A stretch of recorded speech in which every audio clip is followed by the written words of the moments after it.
It's 7 p.m. I'd like to call the May 24th, 2021 City Council meeting to order. Because of COVID-19 restrictions, our meeting tonight is being held virtually via Zoom. Public comments for this meeting were accepted in advance by mail and email. These comments will be read into the public record shortly. If you would like to submit a public comment for our next meeting, please visit www.merriam.org and follow the directions listed there. As a reminder to the City Council, please be conscientious of others trying to speak slowly and clearly, state your name prior to speaking. If I need to confirm something that may have been difficult to hear, I will ask for clarification. The format for council consideration on items tonight will be staff presentation, then I will open the time for council questions. Please hold questions until the end of the staff presentation. If you have a question when I ask for them, please physically raise your hand so that I can see it on our video.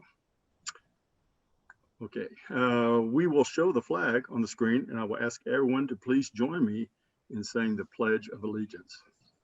I pledge allegiance to the flag of the United States of America, to the republic for which it stands, one nation, under God, indivisible, with liberty and justice for all. Thank you. Julie, will you please call roll? Mayor Sism. Yep. Councilmember DeBold. Here. Councilmember Hands. Here. Councilmember Caldwell.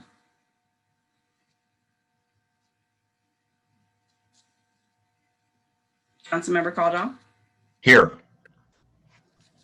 Councilmember Knapp. Here. Councilmember Neal. Here. Councilmember Pape. Here. Councilmember Silvers. Here. Councilmember Yodrich. Here.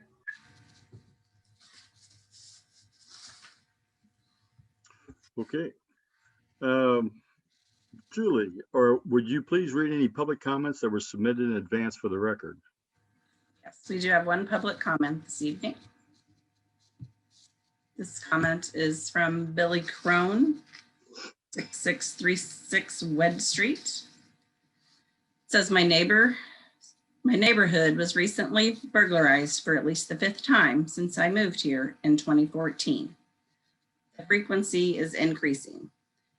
There's been an invasion of an occupied home. I am concerned for the safety of my neighbors and my family. My neighborhood has, for years, elected me to represent our concerns. After our neighborhood's discussion of our most recent burglary, I reached out to Merriam's crime analyst, whom I met in a city-sponsored public engagement event years ago, to get his advice to ask for help identifying measures my neighborhood could take to reduce and help the PD solve crime. I wrote to our analyst for his advice and guidance because he's professionally dedicated to understanding crime here in Merriam. I even asked him to direct me to another PD if he wasn't the right person to ask, because I figured the answers I sought might be the same metro-wide. In a response, I could hardly believe our own city administrator actually chastised me for asking staff to do my bidding or address my curiosities, in his words. It's troubling to read our admin label a citizen asking the police for help reducing crime as merely some pet project. But our admin stated my request was inappropriate for asking too many questions, and he claimed I asked staff to provide customized information. The facts do not reflect that. I was asking the analyst's input based on his valued experience. I did not assign work nor set due dates. I would have been happy to wait for his reply. We espouse pride in serving the public and creating strong connections. I remember how genuine and welcoming was Merriam's public engagement before the quarantines. I now fear that's changed since participating in those events years ago. If questions from the public need to be screened by the city admin, that calls into question faith in our staff, or the need to even have staff. That's not leadership, that's control. And I can't imagine it being efficient at scale. Maybe it's just me who's been selected for filtering though. I'm left wondering for now. In the end, none of the questions I took the time to ask about crime reduction were answered, and I was criticized for speaking to police about crime. Prioritizing that chastisement over public safety seems wrong to me. Prioritizing control over leadership, but that's what happened. Pet project, my bidding, inappropriate, my curiosities.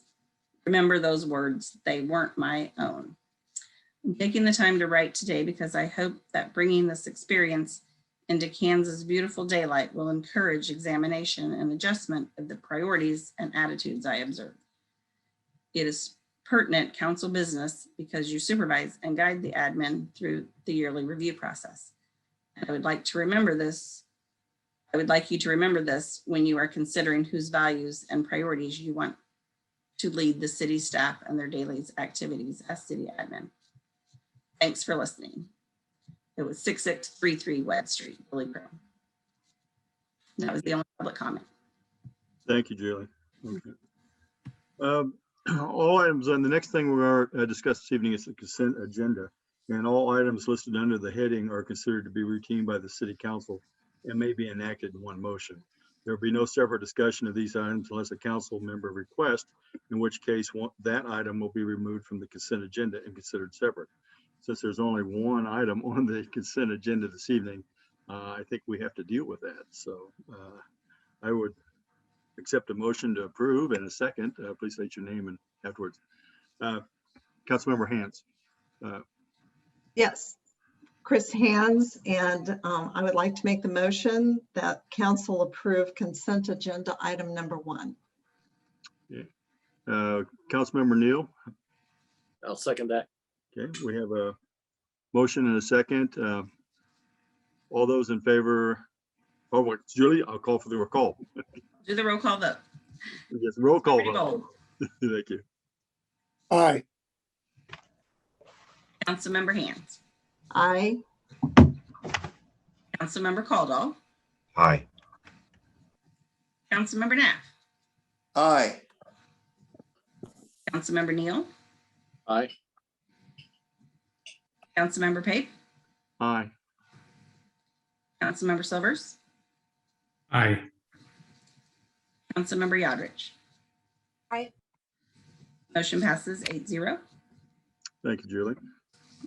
Under Mayor's report, I understand that we're going to have the city's 2020 financial audit report. And I believe Tara Laughlin from HG is with us this evening and is going to make that presentation. Is that correct? That is correct. Just as a quick introduction, Donna is probably just landed. She's been in Hawaii for the last 10 days on an island hopping tour with her boys who just graduated college. So she asked me to do the quick introduction, but wanted to do a quick introduction just to say that each year we do a financial audit. We hire a third party to do a financial audit of our statements and create an audit, and from that we create the CAFR, the Comprehensive Annual Financial Report. That is in the packet. We do have Tara Laughlin here from Allen Gibbs and Hulick, who have done our audit for the last several years, and she's going to take you through what she found out. Thank you. Okay, I see a lot of familiar faces in the crowd, but for those of you haven't been part of this process in years past, I am Tara Laughlin. I am an officer in our audit government assurance practice at AGH, and I am here tonight to present the results of the city's 2020 financial statement audit.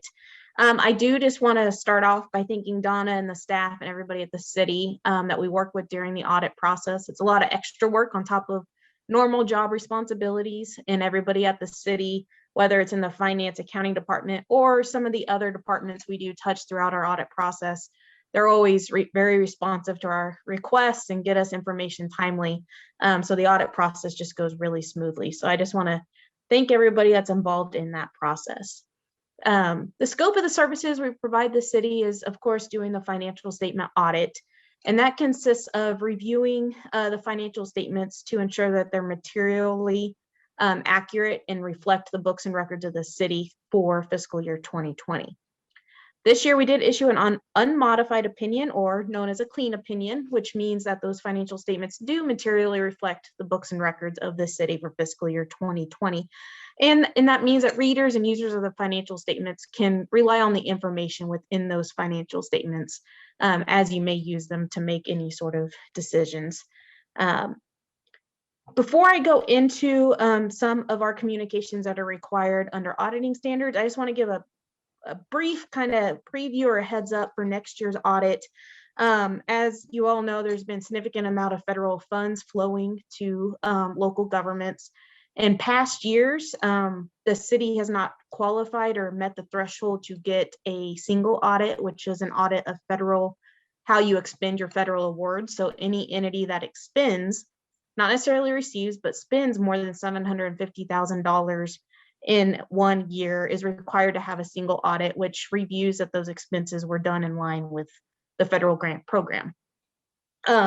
We are estimating that potentially the city will have to have a single audit in 2021, just because of all the additional CARES or COVID related funding that is getting passed down to local governments. So just kind of a brief preview for next year, as our scope might increase a bit depending on what ends up happening during 2021 as it relates to expending those federal funds. But for this year, we just did the financial statement audit. I am now going to go over our communications that were provided in a letter. These are required by auditing standards. For those of you who have been around in the past, the required communications have not changed from prior years. So I'm going to focus in on what specifically relates to the 2020 audit. So if you have that letter and want to follow along, I'm just kind of going through it and going to touch on the highlights for the 2020 audit.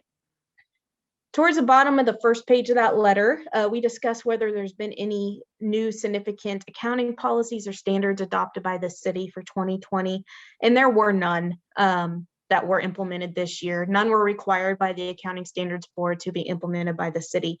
So what that means is if you're looking at 2019's financial statements to 2020's financial statements, as far as and how things are reported, they're reported the same between those 2 years. So if there's variances, that has to do with the activity that happened during the year and not because something is accounted for differently.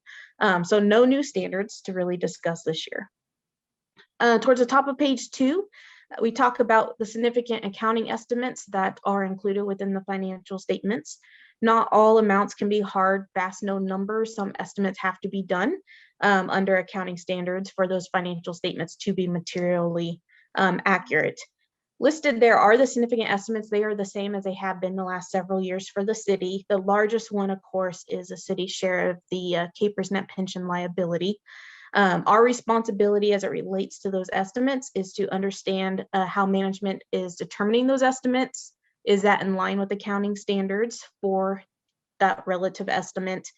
Review the inputs, the calculations, the resulting outputs for reasonableness. And in all cases, we did find that those estimates were being done reasonably and in line with accounting standards.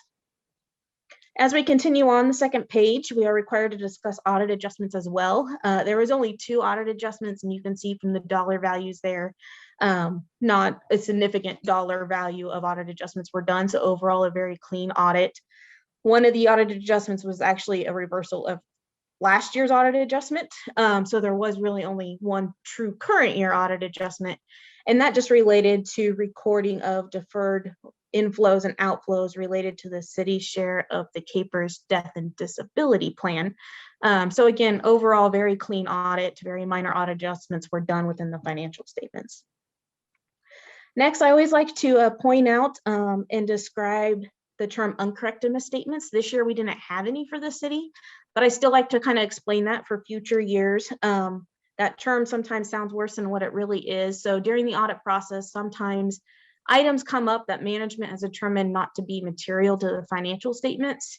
And we review those per all of our auditing standards, and we agree that not reflecting those in the current year financial statements would not materially or significantly impact users and readers of those financials.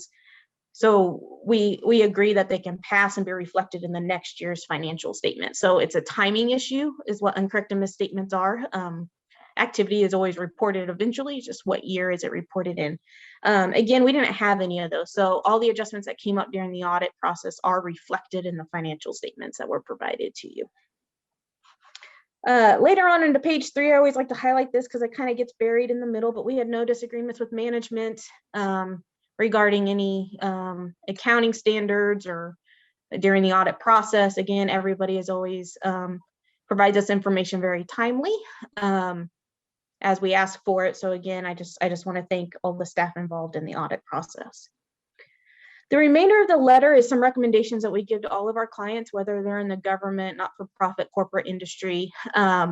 We give all these recommendations to boards or councils, again, in all of those industries. The largest related to IT security and IT governance, especially in this world of a lot of remote working, a lot more electronic file sharing going on. We just always like to provide information to the council on what's going on in that part of the city's practice as far as IT security goes, and to provide information so that you guys can stay on top of what's going on related to IT security, just kind of in the world in general. So that information is provided, again, just highlighting, the importance of having good IT security and asking questions about IT security. But again, kind of as a summary, overall, the audit process went really smoothly, very clean audit, and I will be open for any questions you may have. Does council have any questions for Tara? Yes. Councilmember Brian, yeah. Yes, I have a question about an item on page 38 under legal debt margin. In the last sentence in the middle there, it says currently the city has a debt limit of 68.9 million, leaving a debt margin of 53.5 million. And the difference is 15,390,000, which is the community center bond, but was the other bond balance of 1.6 million omitted in that sentence? No, there are certain debts that aren't that don't fall under that calculation. I think the other $1 million is a refunding bond, which doesn't go against the debt, the legal debt margin. Chris can correct me if I'm wrong, but that is an accurate statement. So. Okay, thank you. The 2012 refinancing bond that'll pay off here in a couple more years. Okay, all right, thank you. Are there any other questions from the council? No other questions? Okay. Okay, well, thank you, Tara, and thank your staff and the rest of your firm for, and thank all of our staff, Chris, for the another job well done concerning our audit and taking care of the city's finances. Thank you. Oh, Councilmember Hands, did you have a question? No, Mr. Pape, I was going to make a motion if you were ready to accept one. Oh, yes, that would be excellent. Councilmember Hands would like to make a motion to absolutely accept it. I move that the council acknowledge receipt of the city's 2020 financial audit report. Do we have a second? Councilmember DeBold. I'll second that. Okay. Julie, would you call roll? Member Hands. Aye. Councilmember Caldwell. Aye. Councilmember Knapp. Aye. Councilmember Neal. Aye. Councilmember Pape. Aye. Councilmember Silvers. Aye. Councilmember Yodrich. Aye. Councilmember DeBold. Aye. Motion passes 8-0. Thank you. And thank you, Tara. Tonight we have a public hearing regarding the city's grant application submittal for the 2022 Community Development Block Grant funding. The process for the public hearing will be as follows. Community Development Director Brian Dyer will give a staff presentation on this item, and then there will be an opportunity for the council to ask questions. Once we are done with council questions, I'll open up the public meeting or public hearing, and public comments were accepted via email for this public hearing, so the city clerk will read any comments received into the record at that time. I would then close the public hearing after that. Brian, can you please give us the staff presentation? Sure. Good evening, Council. Brian Dyer, Community Development Director. This evening, I'm going to consider our application to Johnson County Community Development Block Grant Program, CDBG, for 2022. So I'm going to share my screen. You got a brief presentation to show you. Everybody hopefully should see that now. What our application for is we're requesting $70,000 from the Johnson County CDBG program for the purpose of installing 19 new city standard streetlights and removing 10 of the overhead Cobra lights. So real briefly, I'll give you description of what the CDBG program is and what are the guidelines and minimum requirements for it. For public improvements, which we are going to be applying for, eligible block grants, and that's what HUD, who administers the CDBG program, goes by. Eligible block grants must have 50% of the households be moderate to low income or below.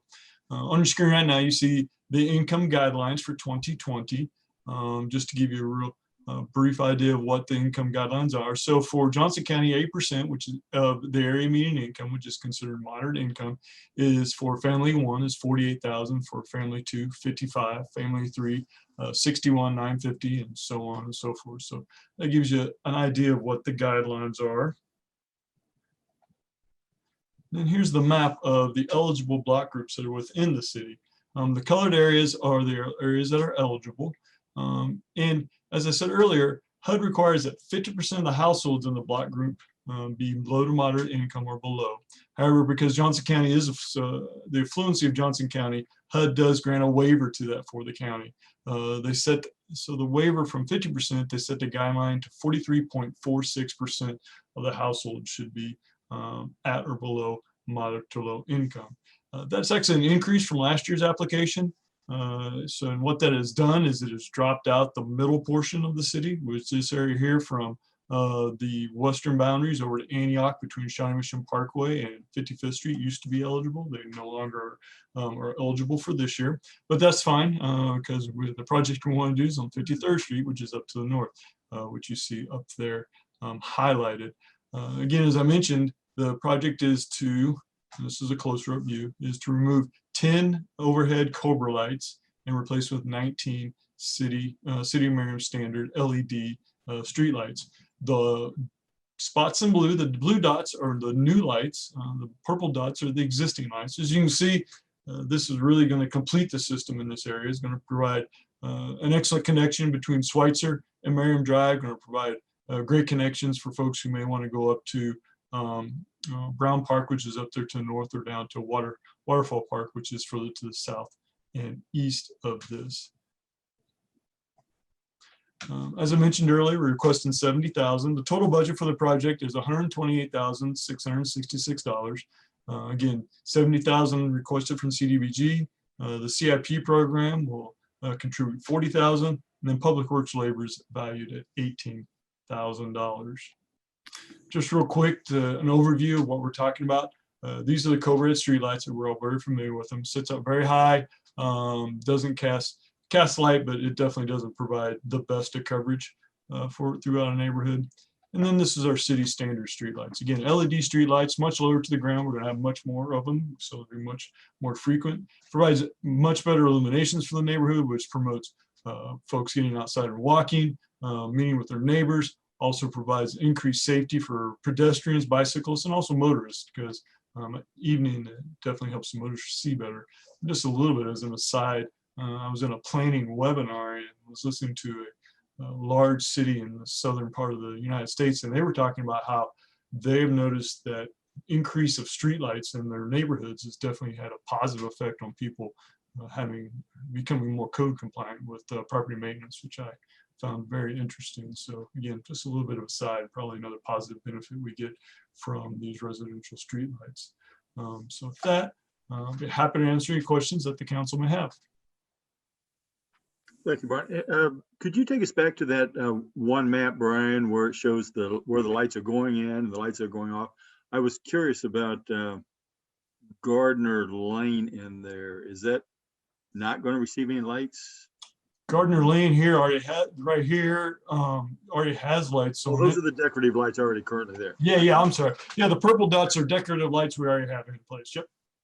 That's what I was missing. Okay, I was just looking at the blue ones and saw a few of those thanks for sharing that screen. Sure. Are there any other council members that have questions for Brian now? And I can't see everybody, so please help me out, Julie, if there's anyone else. All right. We'll stop sharing my screen then. That'll help you see everybody then. Yeah, thank you, Brian. Were there any other council members that have questions for Brian? Okay.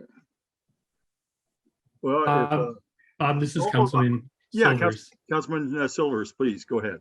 Thank you. I know it's not part of this projected plan, but is there any plan on putting a light on that connector that leads into Brown Park? It's that little, I don't know what street that is, 52nd over to Brown Park. I believe I know the area you're talking about. I do not know the answer to that. We can probably get the answer for you and get it out to you in an admin report, if not sooner. But I do believe you're talking about the access there goes into, starts on the south side of the park and goes into the north there along the creek, along that little creek. Yep. Exactly. Yeah. That's a nice little cut through, but it does get pretty dark, especially when you start getting close to sunset. But I know that's a totally different subject. Sorry, I slowed up your meeting for that, but I know it's close to that project that we're talking about. No, we'll get an answer for you. Are there any other questions from any other council members? Okay. Well, if there are no other council questions, I will now open the public hearing. As a reminder, public comments for this public hearing were accepted in advance by mail and email. Julie, will you please read any public comments that were submitted in advance into the record? We had no public comments submitted for this item. No public comments. Thank you, Julie. I will now close the public hearing and accept a motion for this item. Please state your name when you make the motion. A second, and the city clerk will take the roll call vote. Councilmember DeBold. Yes, I'd like, this is Councilmember Diebold. I'd like to make a motion that the council authorize the mayor to sign the city's 2022 CDBG application. Thank you. Councilmember Yaldridge. I second that motion. Okay, it's been motion and second. Julie, would you call the roll? Councilmember Caldwell, Yes. Councilmember Knapp, Aye. Councilmember Neal, Aye. Councilmember Pape, Aye. Councilmember Silvers, Aye. Councilmember Yodrich,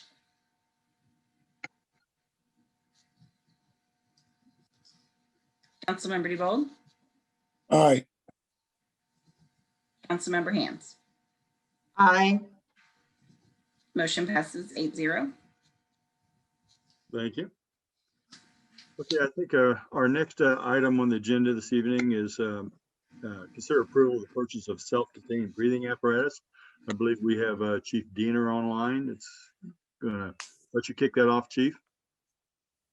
Thank you, Council President. Council, good evening. I'm also joined with Deputy Chief Alan Long and Captain Mike Lafferty, our technical experts that when I get too far over my skis, will be able to answer your questions. And they also have equipment that they can point out some of the differences that we're talking about. And again, as we talked earlier, this is about Overland Park's planned replacement of our self-contained breathing apparatus. Those are those tanks, backpack apparatus that we utilize when we go in to fight fire and have fresh air. And it's an essential piece of equipment that we have used. And we replace them, not just because, I mean, not in addition to them wearing out over time. Part of the reason that we didn't make sure that we relayed on the last time we discussed, Overland Park's equipment is at the end of its useful life. And the reason we say end of useful life, those pressurized cylinders, those bottles, have to be hydro tested. We send them out to get pressurized. So if they're going to fail, they're going to fail under testing conditions. We're at a point where those bottles can no longer be hydro tested, and they're going to actually drill a hole in these bottles. So Overland Park is replacing no matter what. As we're merging with the fire district to our south, they are timing the replacement of their equipment at the same time that we are replacing. And the conversation we had, and Bob, you're involved in that, there is nothing wrong with Merriam's air packs, right? They work, they're fine. The situation, which is frustrating, that this technology that we purchase, even though you've purchased yours 7-8 years ago, they are not going to be compatible with the equipment that we are purchasing and our neighbors are purchasing. So in a county where we're interoperable, and we fight fire with our neighbors on a daily basis, the reason we're entertaining accelerating this is so that we can make sure we eliminate any of the risks of having, very essential equipment. And as we move someone from one station to another, and also assign them masks that is going to be fit tested to their face, and they will take and use for its serviceable life. Having multiple types of air packs in the field is a risk. So we do not come and ask permission to accelerate these purchases lightly. We understand that even with the trade-in value of your current equipment, this will be a $111,000 investment by the city of Merriam. There is $150,000 in the CIP for this need, but accelerating this obviously is something that was not necessarily expected, and something we would not be bringing forth if we did not feel it is something that eventually there is some time that we need to align these equipment replacement cycles. We suggest now is the time, and we would be happy to answer any questions. Captain Lafferty has some show and tell if there's any specific questions of what this equipment looks like, what are the differences as far as the air pack configurations, face pieces, those types of things. So I don't want to, we can talk as much about this or specific if you have questions. And it looks like he even has an assistant in the background. So we ought to ask this guy some questions. They're all dressed up and ready to go. So I'll stop talking and see if there's any specific questions for me or Captain Lafferty or Alan Long. Well, I guess I would, Councilmember Silvers, go ahead. Just out of curiosity, do our departments use I don't know the exact product, but the heads up camera that allows you to see in complete darkness and in smoke? And is that part of this scuba system, or is that an add-on? No, so that's a great question. What you're talking about is thermal imaging. We do utilize thermal imaging cameras. I would imagine maybe a few versions in the future that would be incorporated. Right now, we use that as an external camera. That is a separate piece of equipment. Merriam has a couple of them. They're on every one of our apparatus. That is not currently in this version. There are some that are out there. That is not part of this. Mike Lafferty, is that you're the ones that kind of kick the tires on the versions of what we're picking? Is that technology utilized in the Metro in the air packs yet? Not to my knowledge. I mean, it's out there, but it's kind of infancy, or very few departments are really utilizing that. People are sticking with the more traditional handheld just because they're more durable and more reliable. I would imagine, again, a few cycles within 15 to 20 years, it will probably be standardized and definitely will be integrated in our equipment. Thank you, Chief. Are there any other questions from the council? And I would ask, if I hate to take up Captain Lafferty's time, but I know that other council in the past have been interested in seeing that equipment. So would you like to see it? Okay, I think we have a few nod heads there, Captain. Right. If you could give us a little briefly a demo and tell us a little bit about the equipment, I think we'd appreciate that. Sure. Well, first of all, thank you, Council, for having us. I'm Mike Lafferty. I'm the station captain on 119th and Hardy, and this is Firefighter Petrie. He's here to assist us, and we just wanted to show you the Scott Air Pack that the new technology committee for the Overland Park Fire Department, which consists of fire officers and firefighters, has selected after a 2-year process of looking at all the options and seeing what really would be best for the whole area that we service. So this is the new Scott X3 pack. And I know it's going to be a little bit hard to see here, but I'm going to try to do the camera. Some of the new safety features that might be different would be it actually has a new face piece. They look very similar to the other face pieces, but again, like Chief Diener said, this new face piece has the integrated new standard, which is the 2018 standard. And this face piece isn't compatible with the current face piece that is used on the air packs that we have currently in Overland Park or the Merriam air pack. So that would be one of the safety features that would be different for this air pack, designed to a new standard. It's more durable. It's gone through some other more rigorous testing for heat and other destructive measures like that. Another standard that's changed is the buddy breather system. This is called the emergency buddy breather system. And this would be a way to share air. In the case of an emergency where one firefighter might be low on air, the other firefighter who has air to share can do that in an emergency fashion. I don't know if any of you scuba dive, it's the same kind of concept of having an alternate regulator. And with that new standard, behind me, I have one of the older air packs. Those with the new standard across the board, the NFPA wanted this to be a standard fitting for all manufacturers. And this is the first year standard that changed to make it a universal one. So it does not fit the current air pack standard that we have. So again, like if a Merriam air pack were to connect with one of the current or the new air packs that we would be purchasing, that connection could not be made. So that's one of the other features. On the back here is the air cylinder. And I know it's kind of hard to see. This is a little bit smaller. We're going from a 4,500 PSI cylinder to a 5,500 PSI cylinder. It's part of the new standard that we're looking at with a quick change device on the bottom here. So instead of having to unscrew a cylinder on emergency scene, we could pull some rings here, snap in a new cylinder that's full of air and get the firefighter back to work a little bit quicker. And so that would be part of the change with the new air pack purchase. Little bit smaller bottle to decrease some of the load on the firefighter.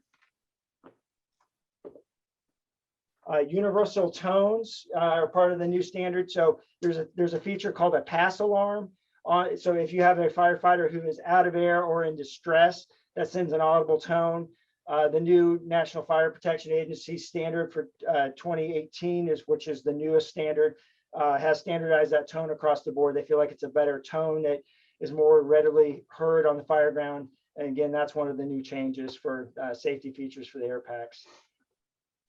So those are the main changes that we have. I'd be happy to answer any questions if you have any. Sorry, I'm out of camera there. Councilmember Hands, go ahead. I'm supportive of going ahead and making everything compatible, but I'm a little confused that there would be a wholesale having to replace all of them at one time. Is that typical, or can you update in that the equipment stays compatible for a number of years, so you update a portion so it's timed a little bit differently? Oh, Councilman Hands, I understand the question. Typically, when we do a wholesale change, whether it's as Mike had pointed out, and when they say the new standard, because I want to make sure everyone understands your air packs are not dangerous, right? When they come out with the new standard, the manufacturer manufactures to a new standard that may not fit with previous purchased items. And I think that's what we're trying to avoid or get reconnected, because almost like a desktop computer now, once we purchase this, 4 years down the road, 5 years down the road, there are going to be new standard changes. And as long as we're on the same platform, we can ride that out 10 plus years. The issue is integrating additional air packs along the way. That's where, so Mike and Petrie and all the firefighters are going to be trained and have muscle memory. So if something bad happens at 2 o'clock in the morning, they don't have to think, what air pack am I wearing today? They understand the procedures that they will be going through, and it'll all be similar. We're not only trying to do that amongst ourselves, Merriam and Fire District Number 2, but Johnson County Fire Chiefs are also trying to do that with Olathe. Right now, Olathe, Lenexa, Shawnee are all on the same rotation. They received a grant on a year that we weren't in the cycle. So they have already made the leap to this equipment. And so hopefully we can time it to where we are purchasing equipment or at least switching out at one time, because it does get, especially on the same fire department, it is difficult mixing standards within the same work unit. And one additional thing, and it's frustrating in the fire service, as Captain Lafferty is saying, that the NFPA, National Fire Protection Association, has finally stepped in to identify a universal connection. You can go to Home Depot on the West Coast or East Coast and rent a compressor for a nail gun and it connects. Industry standards have allowed different air pack manufacturers to make things proprietary for a reason. And that doesn't help when you're running different departments with different kinds of equipment. So now that we'll be having universal connections, doesn't matter what kind of air pack we run into. If we run a Joplin tornado and we go out of town, we take our equipment, it'll all connect as it should have done in the first place. Thank you. Thank you. Chief. Councilmember Silvers, go ahead. And Chief, when we were talking at the push-in ceremony, I think if I understood you or your comment, that there's also a bit of a discount if we purchase along with other cities all at one time. Is that correct? So well, the answer is, I lost you there. Can you see me? Okay. Yes. So the answer is yes. Two things, just like many of our municipal purchases for cars or fire trucks in the Mid-America Regional Council bid, there is a price currently that, and we use that and share that with the city manager's office. If you were to go out and buy air packs, you could use a state bid. The bid process that Chief Long has put out, and leveraging not only the air packs we need, but Fire District Number 2 needs and what Merriam would need, we got a much greater discount in that bid than if we went alone, you went alone, and everyone went separately. So that has been included in your packet from the Feld. And Chief Long, you're on there if there's anything more you want to speak about specifically. But yes, we all three will get a greater discount doing this together than we would be doing it separately, even if we used a state bid. Thank you. And I was aware, and I'm pretty sure the other council members were aware of that, but I was kind of asking you just to help educate the community that might be watching. Thank you. Chris, go ahead, Chris. Yeah, I just wanted to make the council aware and really thank Chief Diener and his staff. When Chief first presented this to us, he presented several options. This was not a, we have to do this now. There was a he came with a proposal that had some flexibility if we wanted to extend this over several years. I mean, ultimately, we need to line all these things up. I think he's made a very compelling case of why this makes a heck of a lot of sense and why we're presenting this to the council tonight. But I do appreciate the fact that he did come with several options, because this was not necessarily projected for this year. Well, it was in the 10-year plan, and we have the money encumbered for it. It was not projected for this year. So again, I appreciate the chief's willingness to at least present us with several options. This was just in conversation, as I think most of you will agree, was the best option moving forward. So thank you. And I wanted to make the council aware that there were other options. Thank you, Sharon, Chris. Are there any other questions from any other council members? Seeing no other questions, I would accept a motion to approve. Councilmember DeBold. Yes, this is Scott Diebold. I move that the council approve the purchase of 15 SCBA and associated equipment in an amount not to exceed $111,752.25. Thank you. Councilmember Silvers. I'll second that. Okay, we have a motion and a second. Julie, could you give us a roll call? Sure. Councilmember Naff, Aye. Councilmember Neal, Aye.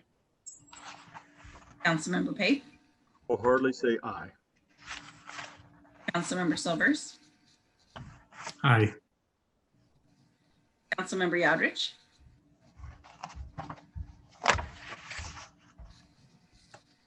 Councilmember DeBold, Aye. Councilmember Hans, Aye. Councilmember Caldwell. Aye. Motion passes 8-0. Thank you, Julie. Thank Chief, you very much. We appreciate it. And thanks, guys. You Yeah, got- thank you for bringing your staff on today and showing us the equipment.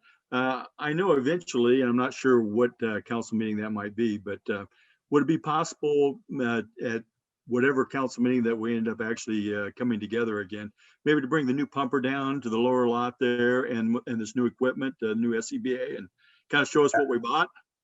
Absolutely. I'm grinning because we were planning to do it this Monday and then Chris reminded me we're still virtual. So we're ready to go. As soon as you guys get back to in person, we'll do it.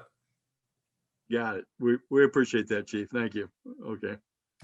And thank you, staff, Captain, and Thank you. PT Thanks for for having being us. there to help us, and Chief Long. Okay. Thank you. Okay, it looks like moving on. Our next item is the Visitors Bureau Annual Report. And I guess we have Karen Crane, our Visitors Bureau Director, is going to present our annual report for us. Hello, everyone. Thanks for having me tonight. Can everybody hear me? Yes. Wonderful. Thanks for having me this evening. I'm just going to take a moment to share my screen. Give me just a second.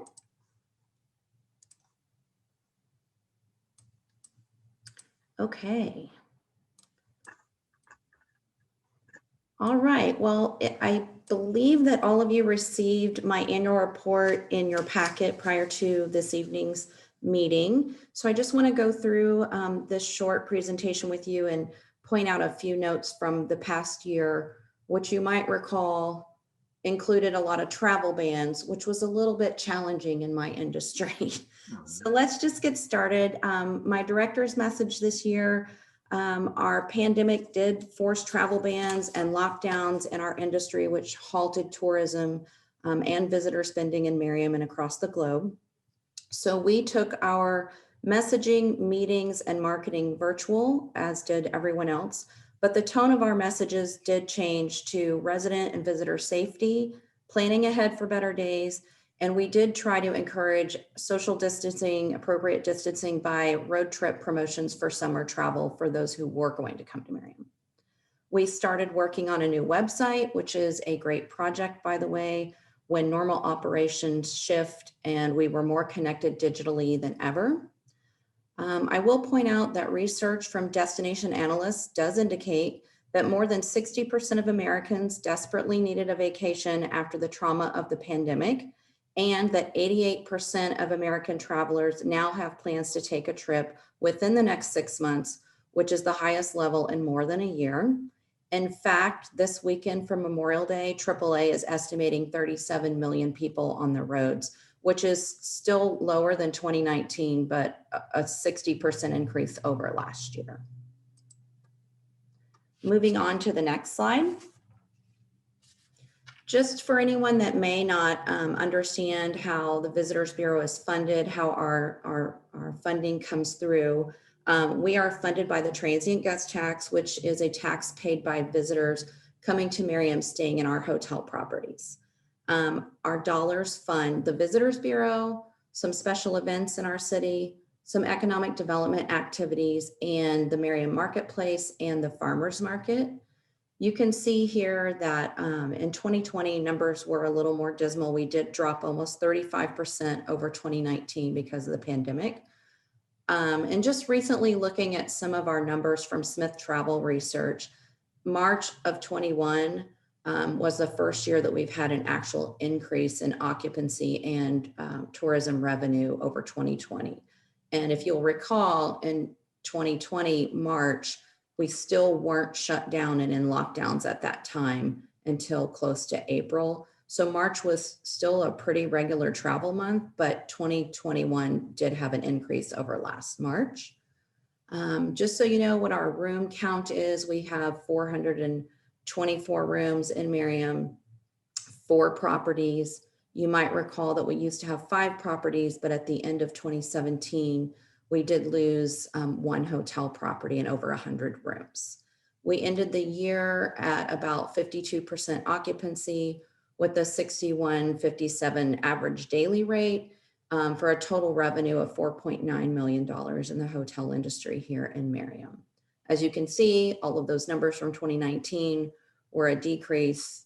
I do expect in Q2 for us to start trending upward again, just even by looking at hotel parking lots on travel weekends right now. We're looking a little bit better. Okay, moving on. If you take a peek at the graphic here on the left, which is provided by Kansas Tourism, you'll see the trickle-down effect of spending by visitors. Direct spending with food and lodging and entertainment, which pumps down indirectly for taxes and wages of jobs, and our support supply chain, which could be linens for tables or cleaning supplies for rooms, things like that. And then induced spending helps tourism employees, housing, supporting the local taxes here in every community, and local purchasing.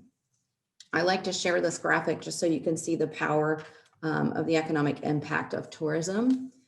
In terms of regional data, now keep in mind that data is not researched every year because that would be really expensive to do at the state and local level. But the last bit of research data provided was in 2019 in both Visit KC and with Kansas Tourism. And here regionally, 25 million people have been coming to Kansas City, spending $5.6 billion. 47% of those people stay overnight, and 1 out of every 19 local jobs is funded by tourism spending. In Kansas, pre-pandemic, we welcomed 36.5 million visitors, spending nearly $7.4 billion, helping support more than 66,000 jobs. In fact, Kansas Tourism estimates that if not for visitor spending, each Kansas household would have to be taxed an additional $600 to replace the tax revenue generated by tourism. So I hope this helps share the impact of this industry and our great need to recover after the pandemic. Page 4, our highlights. It was a challenging year to sell tourism when tourism was shut down, but we did manage to have a few wins along the way. Here's our highlight reel. You guys can read through that when you like, but I would like to point out, you may have even participated in some of our virtual offerings like the Sunshine Scavenger Hunt or our holiday celebration. You may have even taken the Merriam History Tour on the AutoCast app. And if you haven't, it's still up and I encourage you to do that. You may have dined at a distance in Merriam. We kept those specials running every single day in the first 3 months of the pandemic for our Merriam restaurants, just to help them out and let our locals know, you know, who's serving what and the options for pickup and carry out for our locals. But the biggest achievement we were most proud of in 2020 was winning first place for our Merriam Community and Visitor Guide for the 3rd year in a row at the Kansas Travel Conference, which also went virtual in October. This was a three-peat win for us, best in-house visitor guide of a medium budget. And it was really nice to receive that accolade. You can see some of the judges' comments on our last page here. A lot of people might ask how you can be involved in tourism and helping out, because it seems like if you're a local resident, you don't really know how to help your tourism community, but there are so many things that you can do. One is just sharing the visitor guide. If you like a restaurant in Merriam and they always give you great service and amazing food, please go and leave them a review on Google. They need that so much. make your family stay in the hotels when they come to visit you. Or if you work for a company that's looking for a great meeting venue, we encourage you to share our new community center spaces with them. And we'd love to take them on a site visit so they can probably consider bringing their corporate meetings and retreats and staff meetings here to Merriam. I'd also like to say we're looking ahead right now, trying to recapture the groups that we lost in 2020. That's a challenging task because the wheels of the bus are just now hitting the road, so to speak. And we are trying to reach out to our meeting planners and our bus travel groups to see if we can get them to come back to Merriam, you know, on their timeline, of course, with safety protocols and COVID precautions in place. I will say the needle is moving a little bit. We are having some interest in getting back in touch with people. We did just have a couple of travel writers here 2 weeks ago. It was the first time we were able to go out in person and welcome travel writers to Merriam again in over a year. And that felt really good to do. I really loved that day. So we're just working every single day to bring people to our community to help us increase visitor spending and enjoy the quality of life for our residents here in Merriam by sharing all of our amazing attractions and events. And we thank you for your support. And if you ever have any questions that we can help you with in tourism hospitality, please reach out. And at this time, I'll stop sharing my screen so you can see me again. And I would entertain any questions anyone might have. Thank you, Karen. Are there any questions from the council for Karen? You guys are so nice. Yeah. Okay. Councilmember Haynes. I don't want Karen to get off that easily.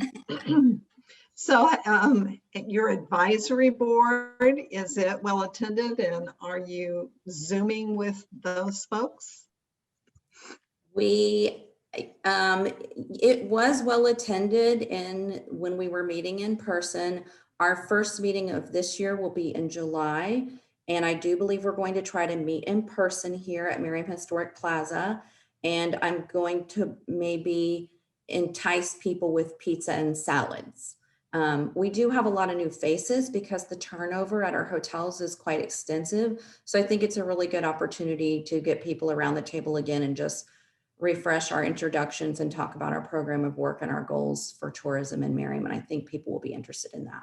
But we are definitely in contact digitally on a regular basis. Yeah, I have a question, Karen. I know Kincaid coach lines used to have over-the-road buses. Obviously, they have an interest here in Merriam. Have you contacted them to see that if they're passing across the country that they stop and house their people in Merriam? We hosted Kincaid 2, maybe 3 years ago. They came here for what they call a travel club meeting to discuss different trips that they had with their customers. And then Kincaid has come into Merriam for a group tour with a full bus. And back in the day, a full bus was 52 to 56 passengers. And it's my understanding now that bus companies are differing between a full bus and a limited size bus. 28 can hit the road pretty comfortably right now. I think that's people's comfort level. But a lot of the buses have been outfitted with plexiglasses between the seats and the sanitation protocols in between. So, and I do believe a lot of them are requiring negative COVID testing before boarding as well in order to have a deposit to do a tour. A lot of our bus tours go way further than just Merriam. They could be wheeling through, staying the night, doing tours and going onward the next day, or they could be doing a 4-day Kansas City excursion. So it's really important that they take all the precautions necessary since they are moving state to state with all the different travel precautions each state has. Okay. Thank you. Are there any other questions for Karen? Okay. I see no other questions. Thank you, Karen, for your annual report. Yeah. Thanks, guys. It's moving on. I think our next item for business is the monthly financial report. And I guess Donna's not here. Are you going to be sharing that with us this evening, Chris? I'll just be very, very brief on Donna's behalf. The finance report is in the packet. Happy to answer any questions. Just as quick highlights, this finance report reflects February sales tax numbers. February sales tax numbers are 3% less than February of 20, but year to date we're 7% greater than year to date in 2020. So the sales tax numbers look pretty good. Only thing that we need to be aware of is, well, these are February numbers. If you've driven past any of our car lots lately, there's a lot of vacancies in them. The semiconductor chip issue has created some issues with production. So, well, there are increased prices for used cars. There's not a whole lot of new cars that are on the lot. So we're not exactly sure what that means, if the increased cost of used cars are gonna offset the lack of new cars. But we need to, we still have good news for the first 2 months, and we think we'll probably get into the March and the April numbers that'll look pretty well. Right now, the world we're living in, which we won't know for another couple months, we're preparing for those numbers to be down just simply because the product's not there. But as of right now's numbers, which is February, we're looking pretty good. I'm happy to answer any specific questions if I can. Do any council members have questions for Chris? Okay, I see no questions, Chris, for that. Thank you. Looks like our next item is community development update. It looks like we have Brian Dyer with us this evening. Brian? Good evening, again, council. Just a couple of items to inform you of. First of all, the Merriam Drive Gateway project, that is the Plain Sustainable Places project that the city's partnered with Mid-America Regional Council, MARC, the Unified Government, and Overland Park to look at Merriam Drive, essentially, as it goes from the city of Merriam up to Southwest Boulevard. They're doing a elected officials tour on June the 17th from 1 to 5. So if anybody's interested in doing that bus tour and walking tour, please get a hold of me, send me an email, give me a phone call so I can get you on that list. So that's the first thing I want to make sure that anybody's interested, get a hold of me by the end of this week so I can let them know if you'll be attending or not. Then we also have the Merriam Drive downtown project. Just we're continuing to go forward with that. We're working on putting together a name of and a list of names that could be on the potential advisory committee. So that'll be coming to forward here in the next couple of meetings. Then speaking of DS Bus Lines is working on, if they haven't already, they're getting very close to pulling the permit for just the intersection improvements. If you remember, they were going to do an improvement at the intersection there, particularly the eastern leg to be the private entrance.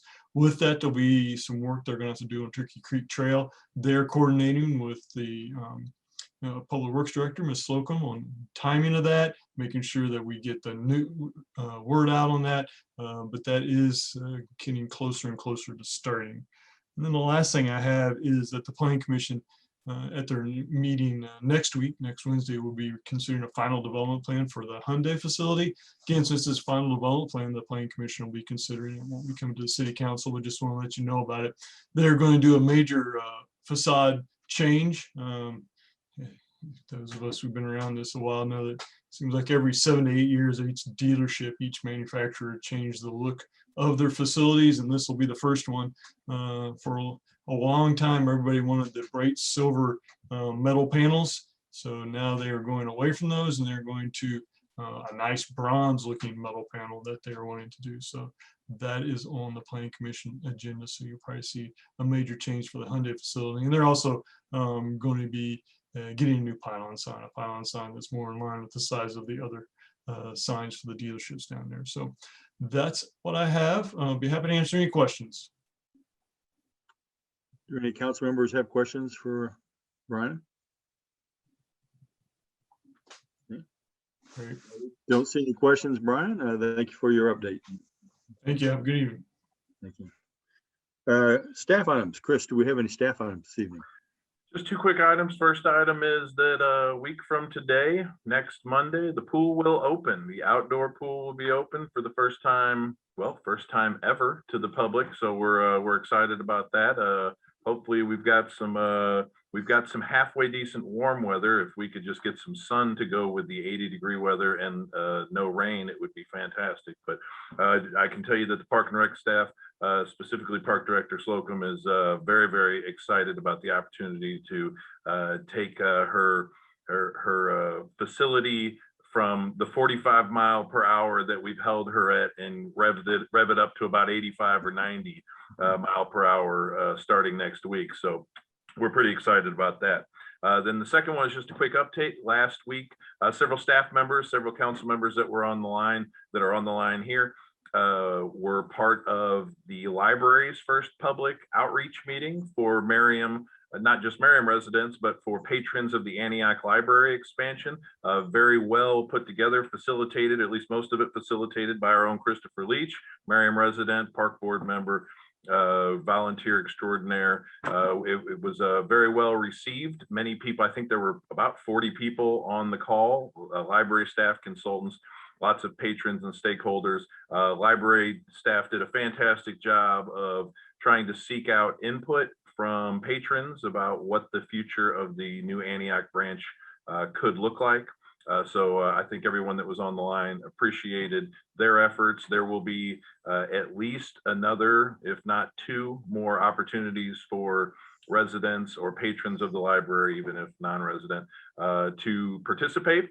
I think the next one coming up, well, I'm not going to give you, I believe it's June 30th. I could be wrong, but it's actually going to be on site, likely under tent on the community center site, well, on the library site at the community center. So we will push that information once we confirm that I actually have the right date, and make sure that patrons are aware of that. But I just wanted council to know that that is occurring, and that process so far has looked very, very good and very promising, that we're going to have a very exciting library. So that being said, I'm happy to answer any questions that you may have. Any questions for Chris? Thank you. Thank you. How about new business? Do we have any new business to discuss? I would ask Chris about if you could at least share, I know we got it in the admin report, but at least so the public that might be attending this evening could hear about some exciting information. I know Councilmember Neal worked hard on this from Sharice Davids, at least is what she's done in reference to the Turkey Creek process itself. Sure. We received word last week that Representative Davids had filled out a formal request for funding appropriation for Upper Turkey Creek. We received a copy of that letter. That's the first time that staff had ever seen that letter. I believe that that's occurred before, but I don't know if it has. But it is a big step. It definitely, we want to thank Representative Davids and her staff. We've had many conversations with them, and anybody that's on the call. I know several council members have made contacts with her and her staff over the years and the last months to try to push this project along. So it's pretty exciting, just simply because there's some traction there. As I've shared before, I think that if there's going to be funding made available, it's likely going to occur in the next several years. And so this is a good next step in that process. So it's pretty exciting. I believe there was an article in the Shawnee Mission Post today on that, which likely means that there'll be an article in the Kansas City Star tomorrow on this. So we will look forward to seeing how things play out in Washington as it relates to Upper Turkey Creek funding. It'd go a long ways toward helping us with our downtown project if we get that accomplished. And absolutely, kudos to everybody that's reached out to Therese and making this happen. I know it's taken a lot to get that to that step. So we're still not there. We can still reach out to her. Anybody on the line that yeah, we still need to apply some pressure. But it has been great. Representative Davids has been very, very receptive and very informed and knowledgeable about this project. She was out on site, I believe, last summer, which that's been fantastic to be an advocate for this project because it is very important to Merriam residents, Merriam businesses. Yep. Thank you, Representative Davids. If you're watching this evening. Okay. If there's no other business for this evening, I would entertain a motion for adjournment. No one wants to, everybody's having so much fun. Nobody wants to adjourn. I was trying to give Whitney a chance. She's raised her hand multiple times tonight. All right, let's let what Councilmember Yadrich, please go ahead. I'm laughing too hard to remember what to say now.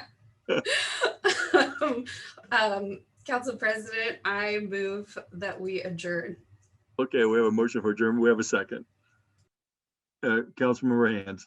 I'll second. Okay, Julie, we have a motion and a second. Roll call, please, or maybe just everybody say what? All in favor? Aye. Thank you, Bob. Thank you, guys.